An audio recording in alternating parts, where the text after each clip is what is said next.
queridos e amados irmãos. Que a graça e a paz do nosso Senhor Jesus Cristo estejam com todos vocês.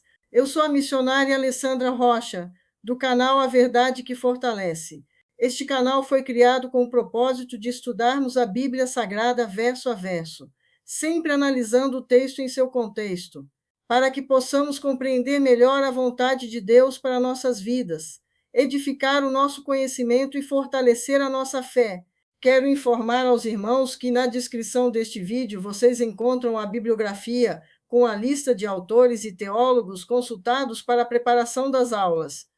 Para encontrar todas as aulas do canal A Verdade que Fortalece de forma rápida, basta digitar no YouTube #AVF Alessandra Rocha, tudo junto, em letras minúsculas e entre aspas. Peço também que deixem seus comentários, dúvidas e sugestões. Buscamos sempre fazer nossas aulas com excelência, enfrentando muitos desafios, e a participação de vocês é muito importante para o nosso crescimento. Comentem, perguntem e compartilhem suas sugestões. Não se esqueçam de se inscrever no canal, fazer suas anotações durante a aula e, ao final, deixar o seu gostei ou não gostei. Participem dessa obra conosco, evangelizando, transformando e fortalecendo vidas por meio do estudo da Palavra de Deus. Divulguem o nosso canal, certamente receberão o galardão do Senhor. Agora vamos orar e iniciar nossa aula. Senhor Deus e gracioso Pai, diante das tuas faces apresentamos nosso coração em gratidão, por estarmos no término do estudo da segunda epístola aos Tessalonicenses. Ensinos que nos edifica a viver uma vida de trabalho e generosidade, de sabedoria baseada na verdade e de espera na volta do Senhor Jesus. Pai, nos ajuda a compreender essa mensagem de exortação para aplicarmos a disciplina na igreja, a fim de que seu nome seja glorificado. Assim oramos e te agradecemos em nome do Senhor Jesus. Amém. O estudo da segunda carta aos Tessalonicenses está encerrando essa epístola. Demos um título de Firmes na Verdade até a vinda de Cristo. O estudo da terceira unidade, que trata da prática da vida cristã, tem como último assunto disciplina amorosa na comunidade e as saudações finais de Paulo, que está no capítulo 3, versículos 6 ao 18. Paulo, com autoridade apostólica, trata diretamente do problema que havia surgido na igreja dos Tessalonicenses, a preguiça. Ele relembra aos irmãos o exemplo de dedicação que ele mesmo demonstrou, enquanto esteve com eles, e orienta que aqueles que vivem de forma desordenada sejam corrigidos com firmeza, mas sempre com amor. Essa situação surgiu porque alguns tinham uma compreensão errada sobre a segunda vinda de Cristo, o que os levou a uma postura inadequada. Existem pessoas que se rebelam contra Deus por ainda não conhecerem a verdade, mas também há aquelas que, mesmo após a conversão, passam a agir em desobediência. Nesses casos, Paulo ensina que não basta apenas orar, mas é necessário tomar uma atitude, afastar-se de todo irmão que vive de maneira desordenada. Essa expressão tem origem militar e descreve um soldado que não segue as ordens do seu comandante, marchando fora do ritmo e da ordem dos demais. As orientações corretas que devem ser seguidas são aquelas transmitidas pelos apóstolos, ou seja, a mensagem do Evangelho ensinada por Paulo e confirmada pelo seu próprio exemplo de vida. Confiando que os tessalonicenses continuariam firmes na prática da palavra, Paulo expressa o desejo de que eles vivam em paz e desfrutem da presença do Senhor. Da mesma forma, se também desejamos viver em paz e na presença de Deus, precisamos colocar em prática, de forma completa, os ensinamentos do Evangelho em nossa vida diária. A disciplina é um ato responsável de amor, torna-se uma das marcas da igreja verdadeira. A disciplina é terapêutica e visa a proteção da igreja e a restauração do faltoso. Contudo, nossa aula abordará a disciplina no amor fraterno e a conclusão de Paulo falando sobre as 3 preciosas possessões da igreja, a paz, comunhão e a graça. Vamos fazer a leitura do texto e começar nossa aula. Disciplina amorosa na comunidade, saudações finais. Valor ler a epístola de 2 Tessalonicenses, capítulo 3, versículos 6 ao 18, Irmãos, em nome do nosso Senhor Jesus Cristo, ordenamos a vocês que se afastem de todo irmão que vive de forma desordenada e não segundo a tradição que vocês receberam de nós, porque vocês mesmos sabem como devem nos imitar, visto que nunca vivemos de forma desordenada quando estivemos entre vocês, nem jamais comemos pão à custa dos outros. Pelo contrário, trabalhamos com esforço e fadiga de noite e de dia, a fim de não sermos pesados a nenhum de vocês. Não que não tivéssemos o direito de receber algo, mas porque tínhamos em vista apresentar a nós mesmos como exemplo, para que vocês nos imitassem. Porque quando ainda estávamos com vocês, ordenamos isto: se alguém não quer trabalhar, também não coma. Pois, de fato, ouvimos que há entre vocês algumas pessoas que vivem de forma desordenada, não trabalham, mas se intrometem na vida dos outros. A essas pessoas determinamos e exortamos no Senhor Jesus Cristo que, trabalhando tranquilamente, comam o seu próprio pão. Quanto a vocês, irmãos, não se cansem de fazer o bem. Caso alguém não obedeça a nossa palavra dada por esta carta, vejam de quem se trata e não se associem com ele, para que fique envergonhado. Contudo, não o tratem como inimigo, mas admoestem-no como irmão. Que o Senhor da paz, ele mesmo, dê a vocês a paz, sempre e de todas as maneiras. O Senhor esteja com todos vocês. A saudação é de próprio punho. Paulo, este é o sinal em cada carta. É assim que eu assino. A graça de nosso Senhor Jesus Cristo esteja com todos vocês. Agora iremos destacar os pontos importantes para maiores comentários. Os versículos que lemos, de 6 aos 18, do capítulo 3, da segunda carta aos Tessalonicenses, revela a disciplina no amor fraterno. Paulo ensina como aguardar pelo Senhor. Destaque dos versículos 6 ao 12. Lidar de maneira firme, mas amorosa. Paulo ensina: esquivem-se dos ociosos, imitem-nos, trabalhem, exortem os ociosos. Paulo também dá instrução para continuar a fazer o bem. Destaque dos versículos 13 ao 15. Perseverem, advirtam e disciplinem os desobedientes. E, por fim, destacamos a oração de Paulo, bênção. Está nos versículos 16 ao 18. Agora iremos comentar cada destaque dos versículos de nossa alma. Aqui Paulo trata novamente, como já havia feito na carta anterior, da situação causada por aqueles que adotaram uma compreensão equivocada a respeito da segunda vinda de Cristo. Em Tessalônica, alguns haviam deixado de lado o trabalho diário e as responsabilidades comuns da vida, passando a viver em uma expectativa ociosa e agitada pela volta de Cristo. Paulo descreve essa atitude de forma clara como uma negligência do dever. Para levá-los à reflexão, ele apresenta o seu próprio exemplo. Ao longo de toda a sua vida, Paulo foi um trabalhador que sustentava a si mesmo com o esforço de suas próprias mãos. Entre os judeus, o trabalho era altamente valorizado. Havia até um ensinamento que dizia que aquele que não ensinava um ofício ao seu filho estava, na prática, ensinando-o a roubar. Paulo, sendo rabino, seguia a tradição judaica que determinava que mestres não deveriam receber pagamento pelo ensino. Assim, era necessário que cada rabino tivesse um ofício para suprir suas necessidades diárias. Os judeus acreditavam na dignidade do trabalho honesto e entendiam que até mesmo um homem erudito perdia algo importante quando se afastava da vida prática a ponto de abandonar o trabalho com suas próprias mãos. Diante dessa situação, Paulo estabelece um princípio firme ao afirmar: se alguém não quer trabalhar, também não coma. Ele não está falando daquele que deseja trabalhar, mas não encontra oportunidade. O problema aqui é a rejeição deliberada ao trabalho. Trata-se de uma postura de negligência e irresponsabilidade. É possível que Paulo esteja ecoando uma antiga disciplina presente entre artesãos, na qual aprendizes preguiçosos não tinham o direito de participar das refeições enquanto não cumprissem suas tarefas. Além disso, Paulo reforça seu ensino apontando para exemplos práticos. O próprio Senhor Jesus foi carpinteiro em Nazaré, e há uma antiga tradição que diz que ele realizava seu trabalho com excelência, produzindo os melhores jugos da região, a ponto de pessoas virem de toda a Palestina para adquiri-los. Esse entendimento reforça a ideia de que o valor de uma pessoa também pode ser percebido em sua dedicação e fidelidade no trabalho.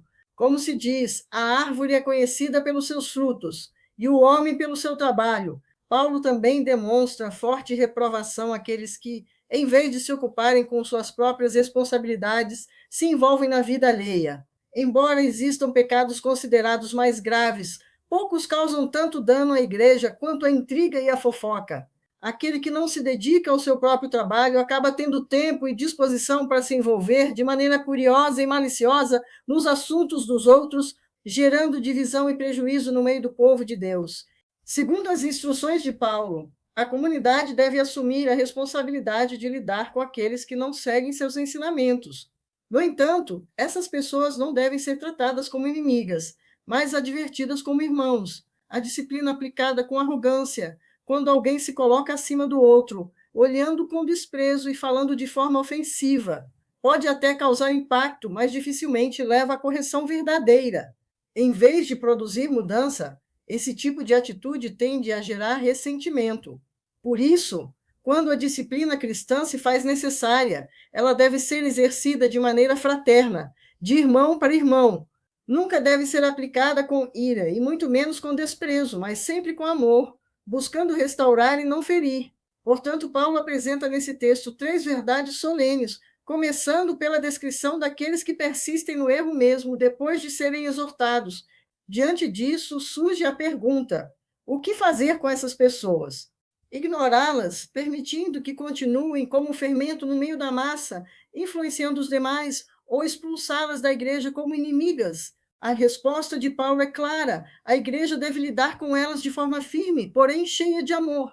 Essas pessoas estavam vivendo de maneira desordenada, entregues à preguiça e se envolvendo em fofocas, afastando-se de uma conduta digna da fé cristã. Enquanto os judeus valorizavam o trabalho, como já mencionado anteriormente, os gregos, por outro lado, desprezavam o trabalho manual, deixando-o a cargo dos escravos. Essa influência cultural grega, somada a uma compreensão equivocada sobre a volta de Cristo, acabou levando alguns crentes de Tessalônica a adotarem um estilo de vida incompatível com os princípios do Evangelho. Essas pessoas estavam entregues à preguiça e se envolviam em fofocas, abandonaram o trabalho e passaram a depender do sustento dos demais irmãos, adotando uma postura que não condiz com a vida cristã. A palavra de Deus mostra que o trabalho faz parte do propósito divino para o ser humano e a preguiça, portanto, torna-se um pecado. Há um princípio conhecido que diz que a preguiça caminha tão lentamente que a pobreza logo a alcança. Além disso, esses crentes estavam se intrometendo na vida dos outros. Em vez de se tornarem trabalhadores ativos, tornaram-se ocupados em assuntos alheios, agindo como intrometidos. A orientação bíblica nos conduz a olhar primeiro para nossos próprios erros, em vez de espalhar comentários ou rumores sobre os outros. Não há forma mais vergonhosa de tentar se exaltar do que apontar falhas alheias, pois isso revela um coração distante da verdadeira humildade e do amor cristão. A forma como a igreja deve lidar com aqueles que falham é por meio da disciplina, entendida não como uma ação isolada da liderança, mas como uma responsabilidade de toda a comunidade. Quando surgem diferenças pessoais entre irmãos, o caminho é buscar a pessoa em particular, conversar com ela e tentar resolver a situação de maneira direta e amorosa. Já nos casos de erro doutrinário, é importante lembrar que muitas vezes o erro acontece por falta de conhecimento. Por isso, o primeiro passo deve ser o ensino paciente. Se houver repetição, deve vir a repreensão. E persistindo o erro, a orientação é evitar a pessoa e, em último caso, afastar-se dela, como vimos na segunda epístola do João, versículo 9. Quando um cristão cai em pecado, conforme ensinado em Gálatas, capítulo 6, versículos 1 ao 3, aquele que foi surpreendido deve ser corrigido com espírito de mansidão, com o objetivo de ser restaurado. No entanto, quando se trata de alguém que vive de forma desordenada e persistente no erro, como descrito em Tito capítulo 3, versículos 10 e 11, trata-se de uma pessoa facciosa que provoca divisões dentro da igreja. Nesse caso, depois de ser advertida mais de uma vez sem demonstrar arrependimento, a orientação é a exclusão. Versículos de 1 ao 7. A igreja deve, antes de tudo, lamentar profundamente o ocorrido e buscar levar o faltoso ao arrependimento. Se ele se recusar a mudar, a congregação deve agir coletivamente e afastá-lo do convívio, conforme também orientado em 1 Coríntios capítulo 5, versículo 13. Entretanto, se houver arrependimento, a atitude deve ser de perdão e restauração à comunhão, como ensinado em 2 Coríntios capítulo 2, versículos 6 ao 11. Por fim, no caso de cristãos que persistem na preguiça e no hábito de se intrometer na vida alheia, Paulo orienta que a igreja tome uma postura firme, afastando-os, e se não houver arrependimento, evitando uma convivência íntima com eles, sempre com o objetivo de levá-los à reflexão e à mudança de vida. O apelo de Paulo aos crentes é forte e direto quanto ao distanciamento que deve ser mantido em relação àqueles que vivem deliberadamente na prática do pecado. A igreja não deve manter comunhão com essas atitudes, como se estivesse concordando com um mau testemunho. É importante compreender que esses faltosos não agiam por ignorância, mas por rebeldia.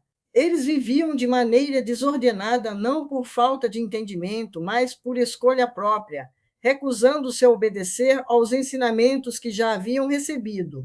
Por isso, a desaprovação desse comportamento deve ser clara e coletiva, percebida por toda a comunidade.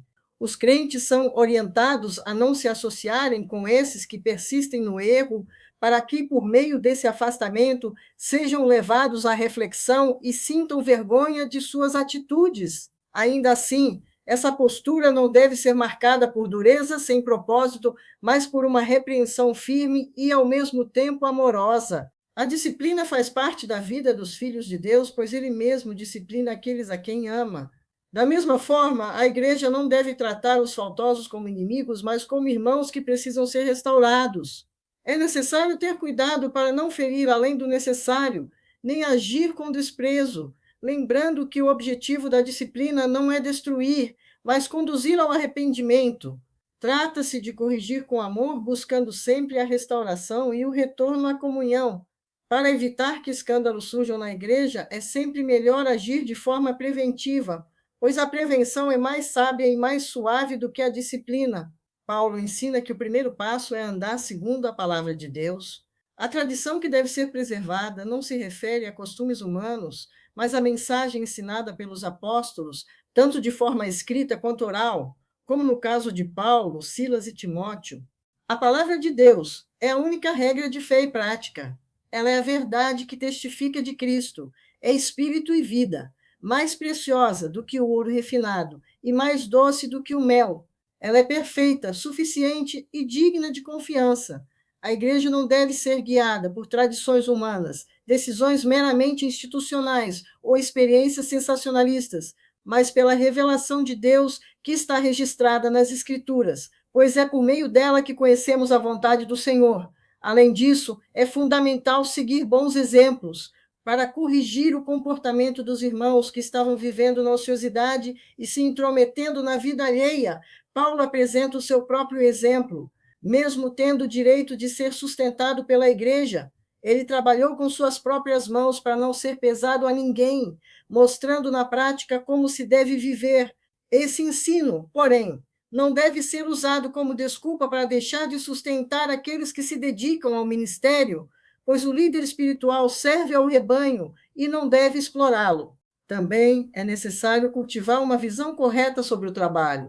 O trabalho não é uma consequência do pecado, mas parte do propósito de Deus para o ser humano. Antes mesmo da queda, Adão e Eva já trabalhavam, e essa realidade aponta para o valor e a dignidade do trabalho. Ele deve ser visto como uma bênção, não como uma maldição, e deve ser exercido com zelo e responsabilidade. Por fim, Paulo orienta que devemos perseverar na prática do bem em todas as circunstâncias. A igreja deve continuar exercendo a caridade com aqueles que realmente necessitam, sem permitir que o mau exemplo de alguns desanime os demais. O erro de outros não pode ser justificativa para negligenciarmos nossos deveres. Pelo contrário, somos chamados a não nos cansarmos de fazer o que é justo, nobre e excelente, permanecendo firmes no bem e no amor ao próximo. O pecado na vida de um cristão nunca é algo isolado. Ele acaba afetando toda a igreja. O mau testemunho de alguns pode enfraquecer a devoção e prejudicar o serviço dos demais irmãos na congregação. Por essa razão, Paulo exorta os crentes a não se cansarem de fazer o bem, permanecendo firmes em uma vida que edifica e fortalece a comunidade. Para concluir sua carta, Paulo expressa, em forma de oração, o desejo de que os tessalonicenses experimentem a paz e o favor do Senhor, demonstrando confiança de que continuariam servindo a Deus de acordo com a sua palavra. Ele aponta para Jesus como o Senhor da paz, aquele que é a nossa própria paz. É Ele quem concede uma paz que o mundo não pode dar nem tirar, uma paz que guarda o coração e a mente, vencendo toda ansiedade. Trata-se de uma paz que excede todo entendimento e permanece firme em qualquer circunstância. Essa paz está ligada à comunhão que temos com Cristo. Não apenas temos a paz dele em nós, mas também temos a presença do Senhor da paz conosco em todos os momentos, independentemente das lutas, dos vales ou das aflições que enfrentamos. Ele permanece ao nosso lado e jamais nos abandona. Nossa comunhão com ele é completa e eterna. Da mesma forma, Paulo encerra destacando a graça de Cristo, que é o favor imenso concedido àqueles que não merecem. É por meio dessa graça que somos salvos, que temos livre acesso a Deus e que somos recebidos em sua presença. Pela graça, somos feitos filhos e herdeiros de Deus, e é por ela que seguimos vitoriosos até alcançarmos a glória eterna. Ao longo desta aula, vimos que a vida cristã não é apenas uma expectativa futura pela volta de Cristo, mas um compromisso presente com uma vida ordenada, responsável e fiel à palavra de Deus. Paulo nos ensina que não há espaço para uma fé acomodada, preguiçosa ou descomprometida, pois o Evangelho transforma todas as áreas da nossa vida, inclusive nossa maneira de trabalhar, conviver e servir. Aprendemos também que a igreja é um corpo e tudo o que fazemos impacta os outros. O mau testemunho pode enfraquecer a fé de muitos, assim como uma vida fiel pode edificar toda a comunidade. Por isso, somos chamados a viver com responsabilidade, cuidando primeiro da nossa própria vida diante de Deus, evitando a ociosidade, a murmuração e a intromissão na vida alheia. Vimos ainda que a disciplina faz parte do cuidado de Deus e da igreja, não como forma de punição destrutiva, mas como instrumento de restauração. Ela deve ser exercida com firmeza, porém sempre com amor, lembrando que tratamos irmãos e não inimigos. O objetivo nunca é afastar definitivamente, mas conduzir ao arrependimento e à reconciliação. Por fim, Paulo nos direciona a perseverar no bem, a valorizar o trabalho, a seguir bons exemplos e, acima de tudo, a permanecer firmes na palavra.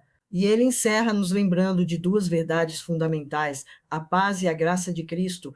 É essa paz que sustenta o nosso coração em meio às lutas, e é essa graça que nos salva, nos sustenta e nos conduz até o fim. Assim, concluímos que uma igreja saudável é formada por crentes que vivem de maneira equilibrada, disciplinada e cheia de amor, firmes na verdade e constantes na prática do bem, aguardando a volta de Cristo, não com ociosidade, mas com fidelidade e esperança, diante de tudo que foi dito perto.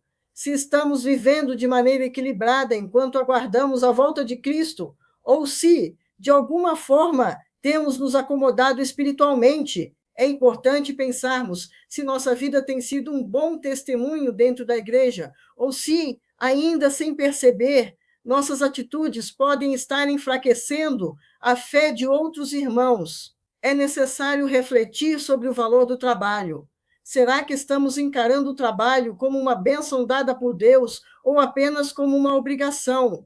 Vale questionar se cada um nós temos dedicado às nossas próprias responsabilidades ou temos nos envolvido excessivamente na vida alheia, caindo em atitudes como a crítica, a fofoca ou a comparação. É relevante perguntar como cada de nós estamos reagindo à correção, recebemos com humildade e disposição para mudar ou resistimos e nos justificamos. E ainda, como temos lidado com aqueles que erram, com dureza e julgamento, ou com amor e desejo sincero de restauração. Por fim, é essencial refletirmos se temos permanecido firmes na palavra de Deus, fazendo dela nossa regra de fé e prática. Esses questionamentos ajudam não apenas a compreender o ensino, mas a vivê-lo de forma prática no dia a dia.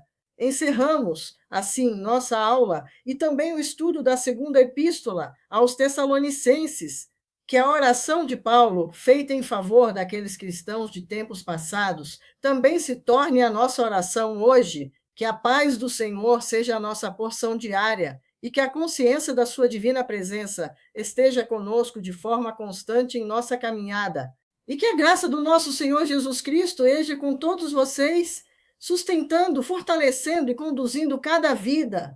Vamos resumir as duas epístolas aos Tessalonicenses como considerações finais.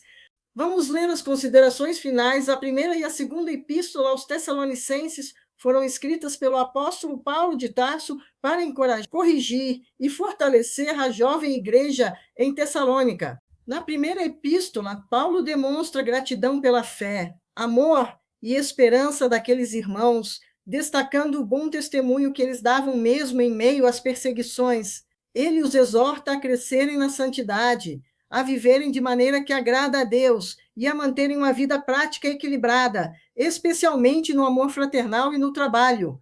Um dos pontos centrais da carta é o ensino sobre a volta de Cristo, trazendo consolo quanto aos que haviam morrido e afirmando que todos os salvos estarão com o Senhor, incentivando-os a viverem vigilantes e preparados. Já na segunda epístola, Paulo escreve para corrigir equívocos que surgiram a respeito da volta de Cristo. Alguns estavam confusos, pensando que o dia do Senhor já havia chegado, enquanto outros, por causa disso, haviam abandonado suas responsabilidades e viviam de forma desordenada. Paulo esclarece que certos acontecimentos ainda precederiam esse dia e exorta os crentes a permanecerem firmes na verdade. Ele também trata com mais firmeza a questão da indisciplina, especialmente a preguiça e a ociosidade, ensinando que todos devem trabalhar e viver de maneira responsável, sem se tornarem peso para os outros. Em resumo, a primeira carta encoraja e consola, enquanto a segunda corrige e disciplina. Ambas, porém, apontam para a importância de uma vida cristã firme, santa e perseverante, vivida à luz da volta de Cristo. Vamos orar encerrando a aula. Senhor, nosso Deus e Pai, nós te agradecemos por tudo que aprendemos ao longo deste estudo da tua palavra. Obrigado porque o Senhor nos ensina, corrige e fortalece a nossa fé por meio das Escrituras. Pedimos que tudo aquilo que foi ministrado não fique apenas em nosso entendimento, mas seja vivido no nosso dia a dia. Ajuda-nos a sermos perseverantes, responsáveis e firmes, vivendo de maneira que te agrada, aguardando a volta de Cristo com fidelidade e esperança. Concede-nos a tua paz em todos os momentos, guardando o nosso coração e a nossa mente, e que a tua graça nos sustente em cada passo da nossa caminhada, que permaneçamos unidos como igreja, crescendo em amor, santidade e compromisso contigo, e que o Senhor nos ajude a praticar o bem sem nos cansarmos. Nós te agradecemos por tudo e entregamos nossas vidas em tuas mãos, confiando no teu cuidado e na tua presença constante. Em nome de Jesus. Amém. Com essa oração encerramos nossa aula hoje.